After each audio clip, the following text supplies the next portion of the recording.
She was signing divorce papers while in labor. Her contractions were 3 minutes apart, her hospital gown soaked with sweat, and the man she had loved for 6 years stood across the room with cold eyes and a lawyer. He didn't hold her hand. He didn't ask if she was okay. He just said, "Sign it, Amaka, I have somewhere to be." And she did, because she was done begging, done breaking, done being small for a man too weak to deserve her. What she didn't know, what no one in that hospital could have predicted, was that the most dangerous man in Seoul had just stepped off a private jet, walked into the wrong maternity ward, and locked eyes with a woman who made him forget every empire he had ever built. Something cracked open in Park Jin-woo's chest that night. Something ancient. Something that didn't ask permission. Welcome to Afro-Korean romance, where love has no borders. If you believe in love, please like, share, and subscribe for more Afro-Korean romance stories. The hospital smelled like antiseptic and heartbreak. Amaka Osei pressed her palm flat against the bed rail and breathed through her nose the way the midwife had taught her. Slow in, slow out, slow in, slow out, but nothing about tonight was slow. Everything was happening too fast and not fast enough at the same time. The contraction peaked, crested, and dissolved into a hot ache that radiated from her lower back all the way down to her knees, and she bit the inside of her cheek hard enough to taste copper because she would not cry. Not in front of Deo, not in front of his lawyer, not in this room that already felt like a courtroom. Deo Osei, soon to be her ex-husband, the man whose last name she had carried for 6 years like a crown that turned out to be a collar, stood near the window in a pressed navy suit.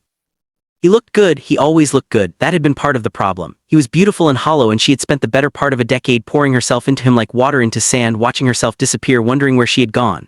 Just sign the last page, his lawyer said. A thin man, glasses, the kind of face that apologized for nothing. She's in labor, the midwife said from the doorway, voice sharp with disbelief. She is actively in labor right now. It'll only take a moment, Deo said, and he didn't even look at Amaka when he said it. He was looking at his phone. While she was 38 weeks pregnant and bleeding and bringing a life into the world alone, Amaka took the pen. Her hand was shaking, but her jaw was set, and she signed her name across the bottom of 3 pages with the same deliberate calm she used when she was most afraid. Amaka Osei, becoming Amaka Nwandu again. Becoming herself again. Becoming someone she didn't recognize yet but was determined to find. Thank you, Deo said, collecting the papers, and he was already halfway out the door before the next contraction hit her like a wall. She didn't call after him. She gripped the bed rail, dropped her forehead, and breathed. The midwife was beside her in seconds, warm hand on her back, murmuring something low and kind, but Amaka barely heard it because somewhere down the corridor, a door had burst open, not slammed, not swung, but burst. The kind of entrance that rearranged the air pressure in a building, and there were footsteps, heavy and deliberate, and raised voices in Korean, and then a man appeared in the doorway of her room, not her room. He'd clearly been looking for a different room, but he stopped. He stopped and he looked at her. Park Jin-woo was 6'2" in a black coat that cost more than most people's cars. His jaw was cut from something colder than marble. His eyes were dark and still, the kind of still that wasn't peace but control, the kind of control that took years of violence to perfect. There was a cut above his left eyebrow, fresh, still bleeding, which meant whoever had done it was probably no longer breathing. He had 2 men flanking him, both of whom were clearly trying to figure out why their boss had stopped walking. Amaka stared at him, he stared at her. Another contraction hit. Her breath fractured, her knuckles went white on the rail, and something shifted in Park Jin-woo's face. Something so small and so enormous that even he didn't fully understand it. His brow furrowed, his chin dropped half an inch. His right hand, the one with the gold ring that the Seoul underworld recognized as a mark of absolute authority, rose slightly, as if reaching toward her before his brain caught up with his instincts. Wrong room. One of his men whispered in Korean. Jin-woo didn't move, sir. I know, he said quietly. And he still didn't move for another 3 full seconds, which for a man like Park Jin-woo was an eternity.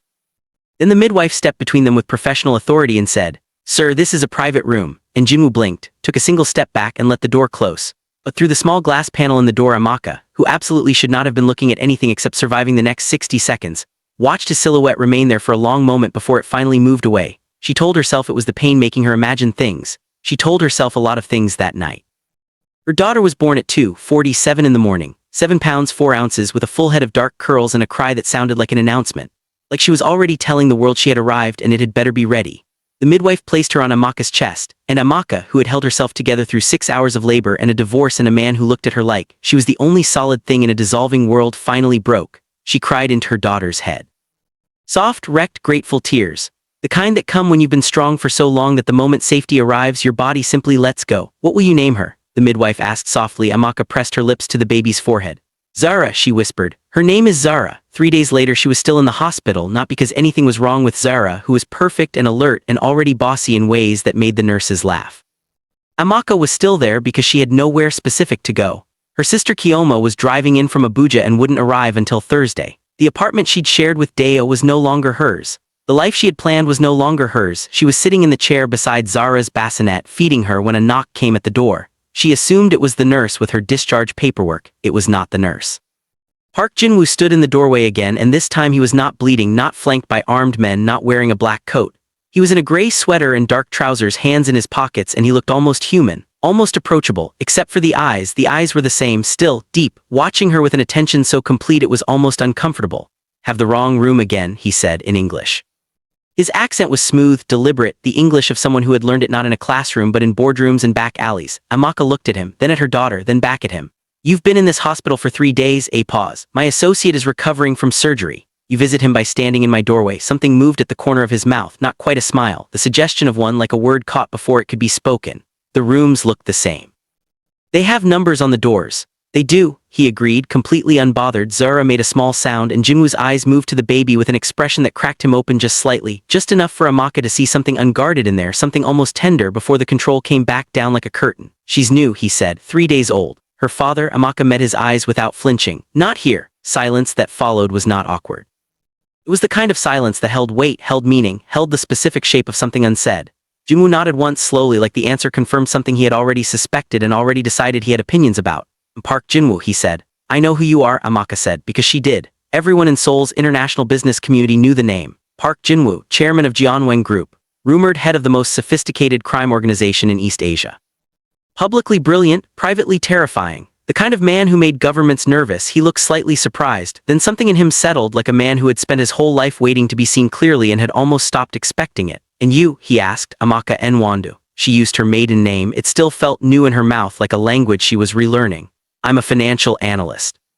I was based in Lagos until 8 months ago. Now I'm..." She paused. "Working it out." "Working it out," he repeated, and the way he said it, not mockingly but carefully, like he was placing the phrase somewhere important in his mind, made her heart do something she was not prepared for. Zara fussed. Amaka adjusted her hold, murmuring in Igbo, and when she looked up, Jinwoo was still there, still watching, and there was nothing predatory in it. Just attention.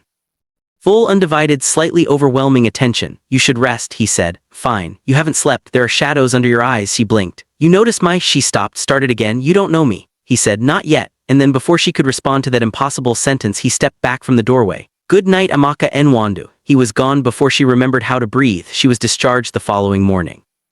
Kioma arrived at 10, wrapped Amaka in a hug that smelled like shea butter and home, cried over Zara, called Deo 14 names in Igbo that were absolutely not appropriate for a newborn's ears, and then loaded everything into a rental car with the efficiency of a woman who had been cleaning up her little sister's messes since childhood. "Where are we going?" Amaka asked. "I booked an apartment, short-term, near Itaewon."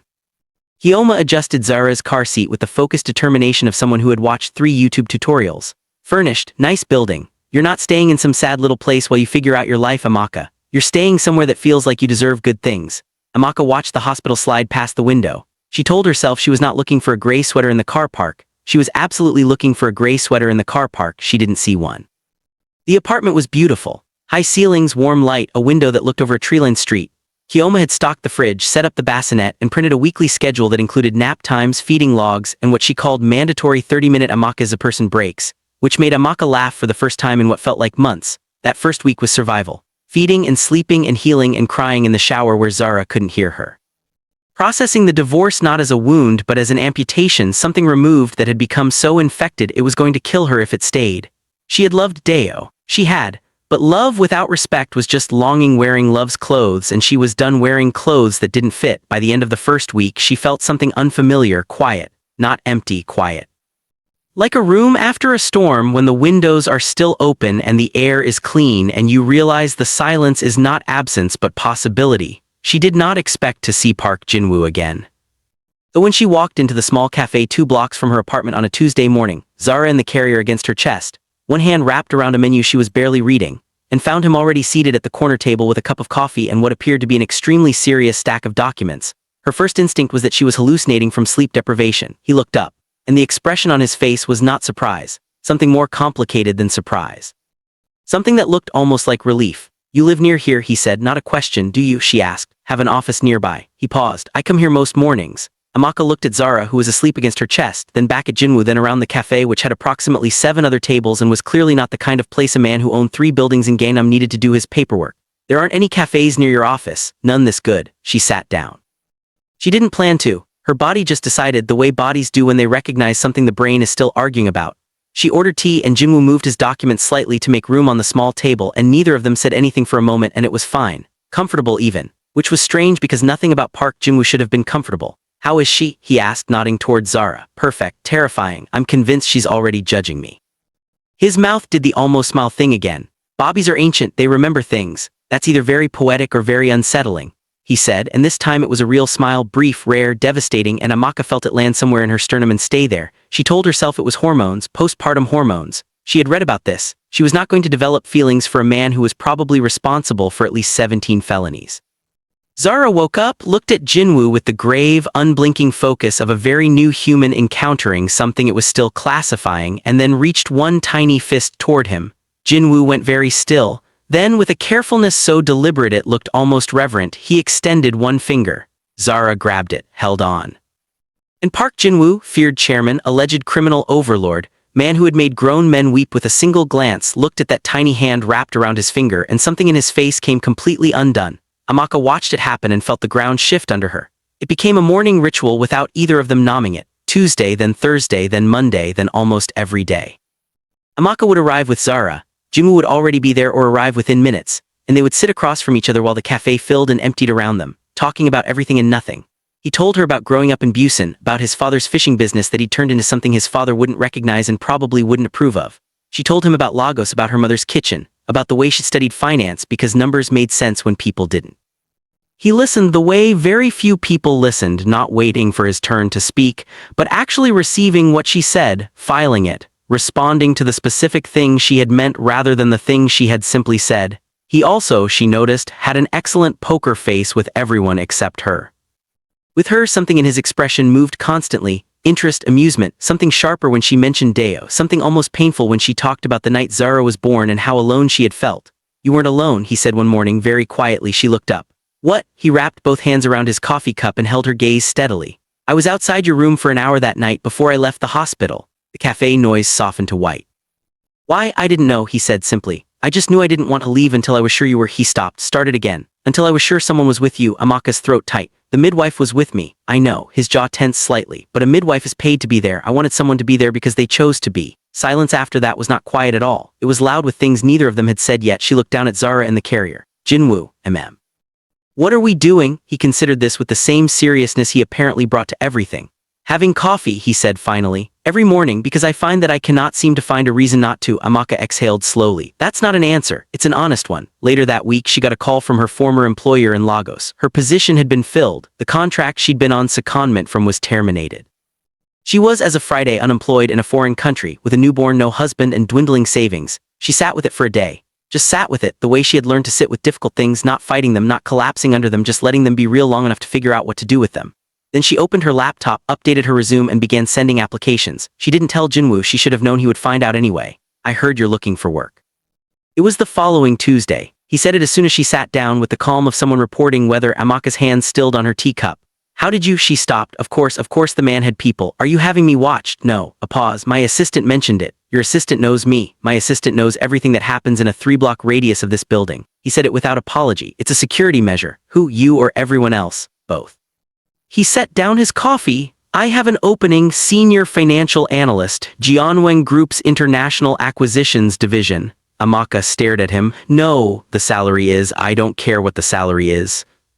I'm not working for you, Jin-woo. He was quiet for a moment, not wounded, recalibrating. Why not? Your qualifications are more than sufficient. Your work in Lagos. You looked up my work in Lagos. I was curious. You were? She pressed her fingers to her temple. Jin-woo, we have coffee together. That's different from me being your employee. How? Because then every time we're in the same room there's a power imbalance that. She stopped. Because she had just implied that right now between them there wasn't a power imbalance, and that was an admission she hadn't meant to make. He heard it. She could tell by the way his gaze sharpened just slightly, but he didn't press it. Another company then, he said. I can make introductions. I don't need introductions. No, he agreed. But I'd like to be useful to you. He said it plainly. No games in it, no leverage.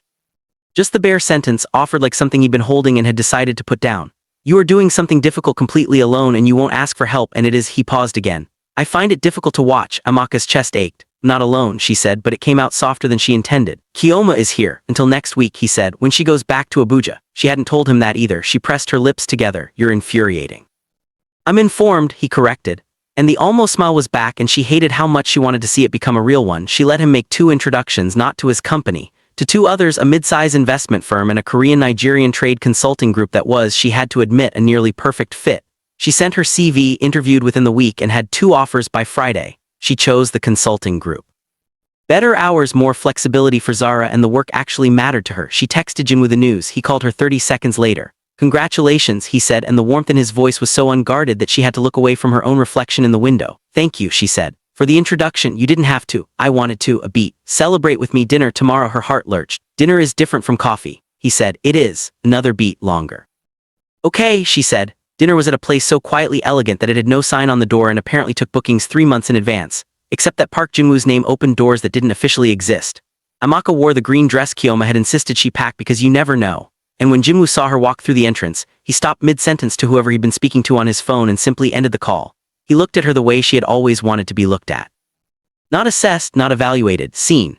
"Beautiful," he said, no preamble, no softening, just the fact of it delivered with the same certainty he brought to everything. Her face warmed. "You're very direct. I don't see the point of not being." They sat, they ate, they talked for 3 hours, and somewhere between the second course and dessert, Amaka realized that she was happy. Not performing happiness, not reaching for it, actually inside it, the way you can be so warm you forget you were ever cold. Then the door opened and Deo walked in. She felt him before she saw him, that particular drop in her stomach that used to mean love and now meant something closer to grief with a hard edge.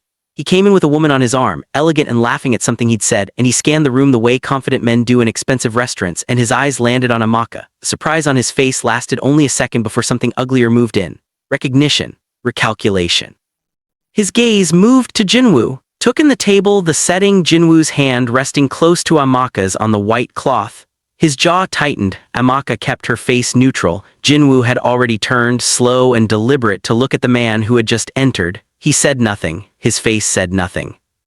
But the temperature at the table seemed to drop 3 degrees, and the way he looked at Deo, still direct, the gaze of a man who had decided something and filed it permanently, made Deo, to his credit, stop walking toward them. "Someone you know?" Jin-woo asked, Amaka voice quiet. "My ex-husband." A pause. "The one who made you sign papers while in labor." She hadn't given him those specific details. "Jin-woo, stay here," he said, and stood. "Jin-woo," her voice sharpened. "Don't." He looked at her.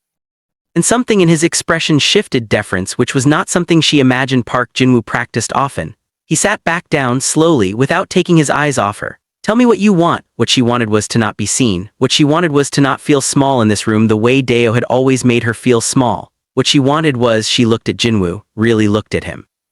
At the steadiness in his face, the controlled fury behind his eyes that was entirely on her behalf, the way his hand had moved imperceptibly closer to hers on the table. She reached out and covered his hand with hers. His breath shifted. She felt it even from across the table. "I want dessert," she said quietly. "And I want to hear the rest of what you were saying about Busan." Something in Jin-woo's face, the tight line of his jaw, the iron behind his eyes, softened. Not completely, but enough. "Busan," he said, and turned away from Deo entirely, and gave her his full attention, like a door closing on everything that didn't belong in their space. Deo left 20 minutes later. She knew because she felt the room change when he was gone, the way air changes when a cold front passes. Outside the restaurant, the night was cool and clear. Jin-woo walked beside her, not in front, not behind, beside, and the absence of his usual security detail made the night feel smaller and more real. "You didn't have to hold back," she said. "I know, you wanted to say something to him, several things." His voice was even, none of them appropriate for a restaurant. She almost smiled. "What would you have said?" He was quiet for half a block. "Then that a man who leaves a woman alone on the most important night of her life doesn't deserve to look at her in any room she chooses to occupy." He paused. "And some other things, less printable." Amaka stopped walking. He stopped too, turning to face her, and the streetlight caught the angles of his face and made him look like something sculpted rather than born. "Jin-woo," she said. "What is this?" He didn't pretend not to understand the question. "I don't know the name for it," he said, "but I know that I think about you constantly. I know that every morning I walk into that cafe and my entire day is decided by whether or not you walk in. I know that when I saw your ex-husband tonight I felt something I have not felt in a very long time."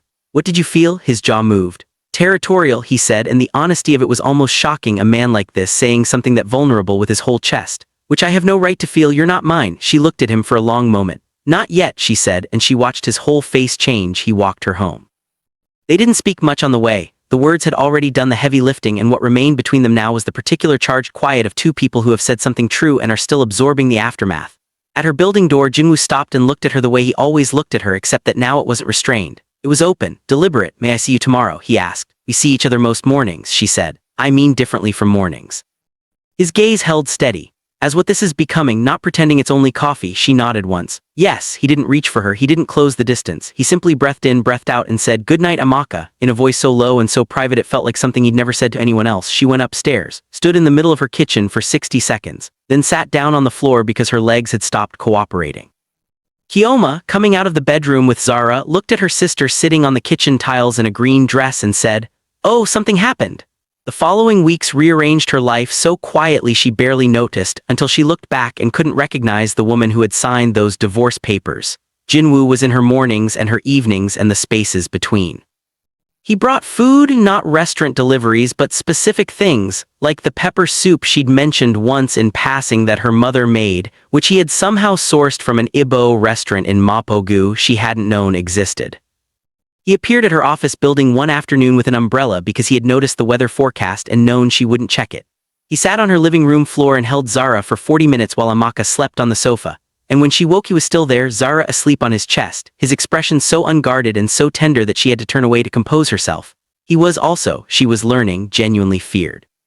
The consulting firm she joined had a director who liked to linger at her desk too long and ask questions that had nothing to do with work. This went on for exactly 8 days. Then he stopped, completely. When she mentioned the change to a colleague, the woman raised her eyebrows and said, "Apparently someone called Director Song personally. Nobody knows who." The colleague paused. "Actually, that's not true. Everyone knows who. Nobody's saying it out loud." Amaka called Jin-woo that evening. "Did you speak to my director?" A beat. "Define speak." Jin-woo, "I may have had a conversation. He's twice my age and completely harmless. Was making you uncomfortable. You don't know that. You mentioned him 3 times in 1 week," he said quietly. "Each time your voice changed slightly. I notice how your voice sounds, Amaka. I notice everything about you." She pressed her hand to her chest like she could slow whatever was happening in there. "You cannot just, I know I overstepped," he said, and the sincerity in it stopped her. No justification, no defense, just acknowledgement. "I'll apologize if you want me to, but I won't apologize for wanting you to feel safe." She was quiet. "Talk to you about it first next time," he added. "Before I do anything," she said. "You will." Another pause, softer. "Does that mean there will be a next time between us?" She exhaled through her nose. "You know there will." Danger arrived the way it always does in the life of a man like Park Jin-woo, without announcement, and aimed at the thing he'd least prepared to lose. She found out later that the attack had been planned for months. A rival organization, the Seoul network, which had been quietly building influence in Incheon and didn't appreciate Jeonwang Group's expansion, had decided that the most efficient way to weaken Park Jin-woo was not to go through his guards or his buildings, but through his vulnerability. And Park Jin-woo, who had spent 15 years without a single visible vulnerability, had apparently become slightly careless about concealing this one. Amaka was leaving the consulting firm at 6 p.m. on a Thursday when 2 men fell into step beside her on the pavement. She knew immediately. Not because of anything dramatic, just the angle of their approach, too close, too deliberate, the way they moved without looking at her, which meant they were watching her entirely. She kept walking, took out her phone. Pressed Jin-woo's name. He picked up on the first ring, which meant he had been waiting for her call, which meant he already knew. "Get back inside the building," he said. His voice was completely calm, the calm of a man who had wargamed this exact scenario and knew every move. "The security desk, tell them your name, they know." Jin-woo, inside Amaka now. She turned and walked back through the building's glass doors. The 2 men stopped at the threshold. One of them looked at the security desk and made a calculation and turned away. 3 minutes later, 4 of Jin-woo's men arrived in 2 vehicles. 6 minutes after that, Jin-woo himself arrived, and he came through those glass doors with the energy of a man who had set aside every other priority in the world, which, given who he was and what he ran, was not a small thing, and walked straight to her where she stood by the security desk with Zara's carrier hooked over one arm, and he looked at her face with an expression she had never seen on him before: fear. Real, unveiled, stripped-back fear. He put his hands on her face. Both hands framing her jaw, tilting her face up, reading her like a document he was terrified would be damaged. "Are you hurt?" "No, Jin-woo, I'm fine. Are you hurt?" He said it again, not differently, just needing to hear the answer a second time. "I'm fine," she said. "We're both fine." She touched his wrist. "Look at me, we're fine." He looked at her. The fear didn't leave immediately, it receded, pulled back like a tide, but she could still see the waterline it had left behind. His thumbs moved slightly against her cheeks, the barest motion, barely nothing, and she felt it everywhere. "I should have been with you," he said. "You can't be with me every second." "I should have been." His jaw tight. "This is my fault. You're a target because of me and I." He stopped. His hands dropped to her shoulders. "I am going to handle this." "Jin-woo, listen to me." His voice was quiet but absolute. "I am going to handle this, and while I do, you and Zara are coming somewhere safe." "Not negotiable?" She looked at him for a long moment, at the cut above his brow that had healed to a thin scar, at the terrible tenderness beneath the authority, at the man who had stood outside her hospital room for an hour in the middle of the night because he couldn't leave without knowing someone had chosen to be there for her. "'Kay," she said. He took them to the main Jeonwang estate outside the city, a compound that looked from the outside like an architectural prize winner, and from the inside like someone had designed a fortress to look like a home. It was warm, quiet, staffed by people who moved through it with the calm of those who had long understood that their employer was more complicated than he appeared. Amaka was given a room with a window that looked over a garden. Zara was given a nursery that someone had clearly assembled in the 2 hours between Jin-woo's call and their arrival, which meant he'd arranged it while driving, which meant he'd thought of it immediately, which meant she sat on the edge of the bed and pressed her fingers to her eyes. "You all right?" Kiyoma's voice. She'd been brought to, no question, no debate. "I don't know what this is," Amaka said. "What we are, Amaka." Kiyoma sat beside her. "That man drove to your building like someone had lit him on fire. He put his hands on your face in the lobby of your office building in front of security cameras and his entire team. Park Jin-woo, who apparently doesn't show emotion in public, at gunpoint." She paused. "He's in love with you, barely knows me, knows you every morning, he knows how your voice changes, he knows what food your mother makes." Kiyoma tilted her head. "How do you feel about him?" Amaka was quiet for a long time, terrified, she said finally.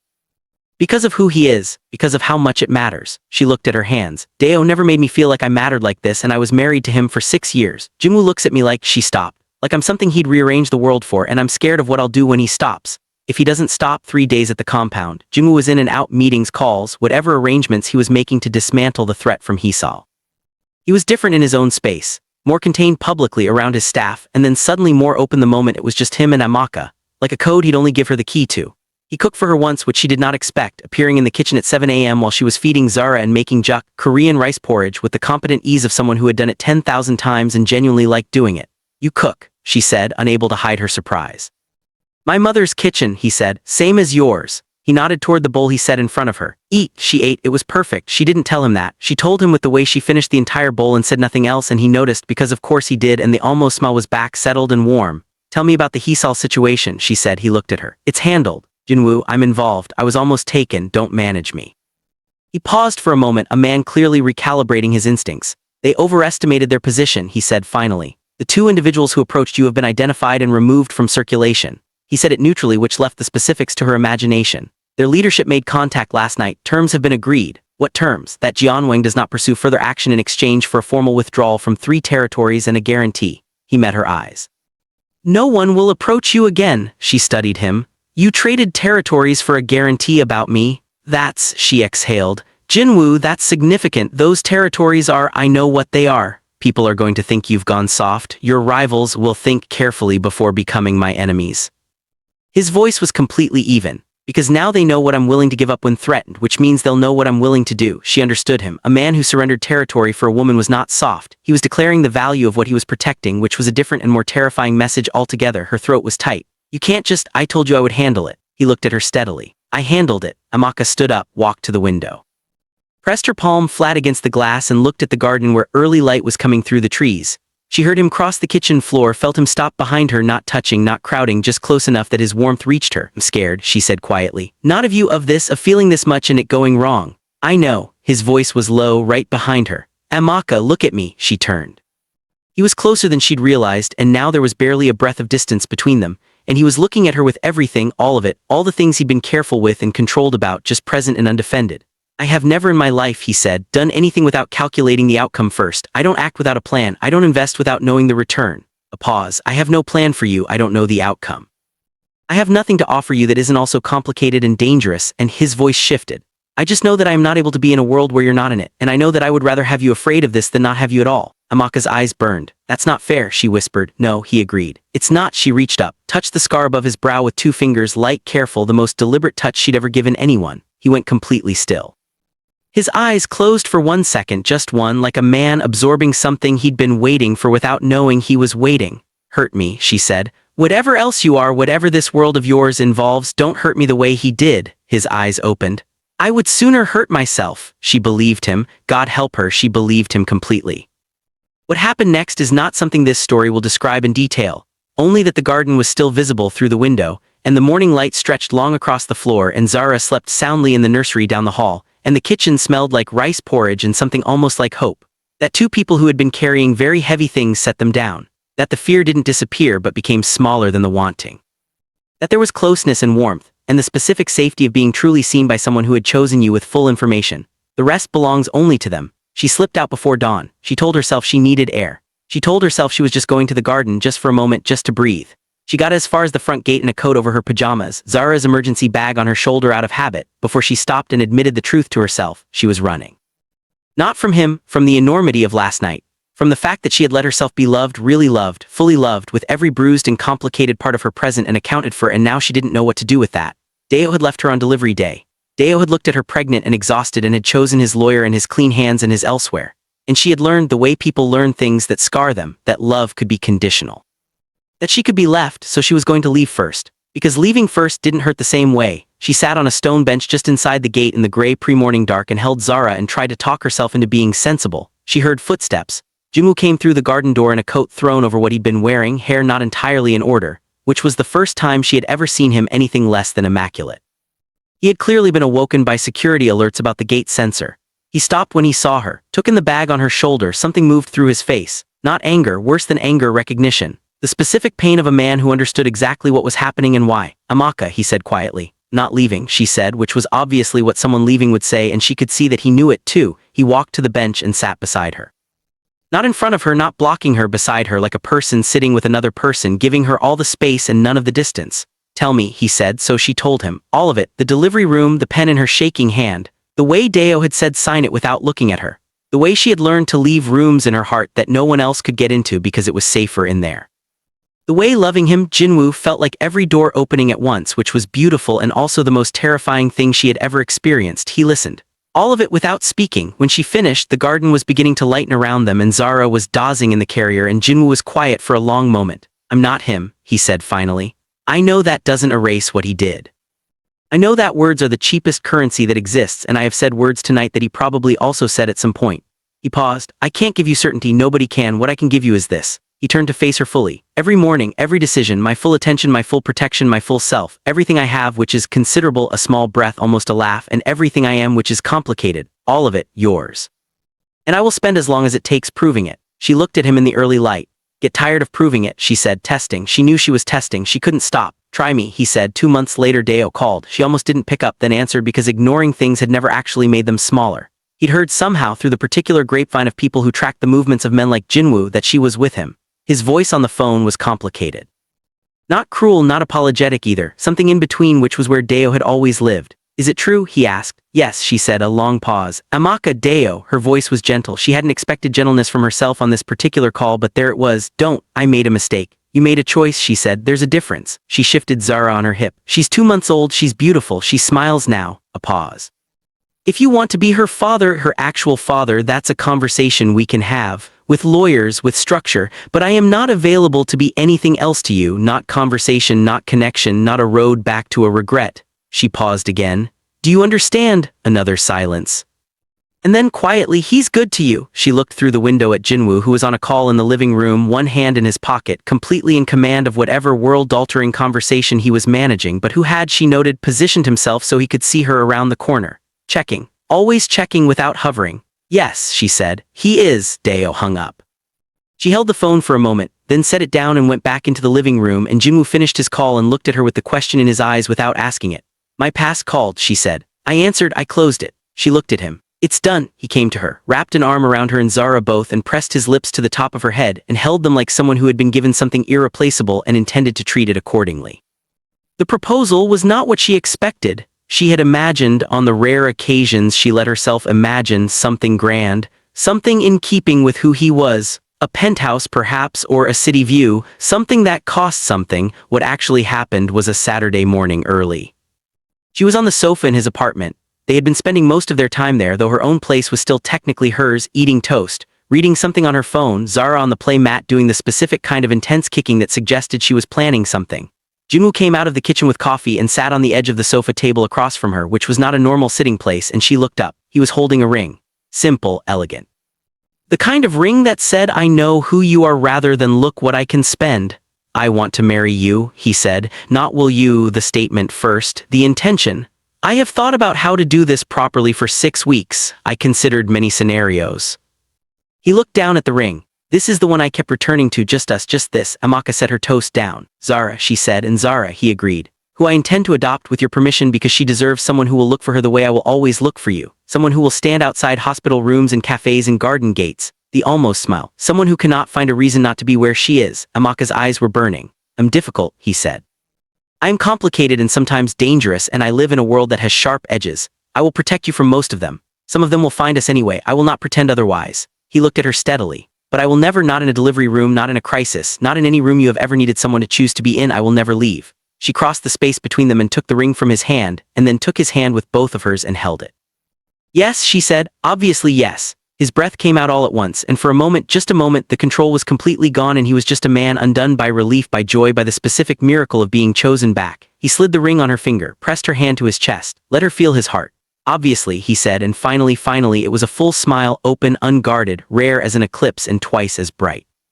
Zara kicked the play mat enthusiastically, which they chose to interpret as approval. They married 4 months later, not a quiet ceremony. Jin-woo had a world that expected ceremony, and Amaka had a family that expected to be fed, and the combination produced something warm and loud and deeply joyful, with too many people and not enough chairs, and Korëån crying before the vows even started.